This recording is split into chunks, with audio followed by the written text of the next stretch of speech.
நீங்களும் சில காரியத்திற்காக சில மனிதர்களை தேடி போனீர்கள்.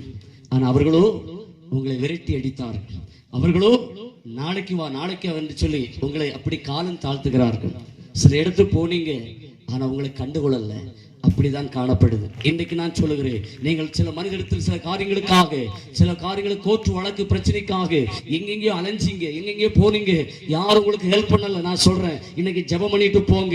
இயேசுவே எனக்கு ஒரு அற்புதம் செய்யுங்க, தேவனே எனக்கு ஒரு அற்புதம் செய்யுங்க, இந்த வழக்குக்கு நீங்க நீதி செய்யுங்க, நான் தப்பே பண்ணல, ஆனா எனக்கு தப்பு என்று சொல்லிக்கொண்டு எனக்கு இப்படியாக போராடி கொண்டிருக்கிறார்கள், நீங்க யுத்தம் பண்ணுங்க ஆண்டவரே என்று கேட்டு பாருங்கள். நீங்கள் சும்மா இருப்பீர்கள், அவர் உங்களுக்கு யுத்தம் பண்ணி அந்த காலத்தில் ஒரு ஜெயத்தை தருவார். வேதனையோடு சிலர் இருக்கிறீங்க. பரிசுத்தாக சொல்கிறார், மகளே உனக்கு ஜெயம் வரப்போகிறது, உன் குடும்பத்தில் வெற்றி வரப்போகிறது. நீ தப்பே பண்ணல, ஆனா உன் மேல தப்பான வழக்கு போட்டு உங்களை நோகடிக்கிறாங்க, பிரச்சனை பண்றாங்க, உங்களை வேதனைப்படுத்துறாங்க.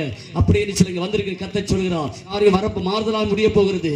அவர் யுத்தத்தில் வல்லவராக வெளிப்பட போகிறார். உங்களுக்கு ஒரு வழியா வந்தவர்கள் 7 வழியா ஓடி போக போகிறார்.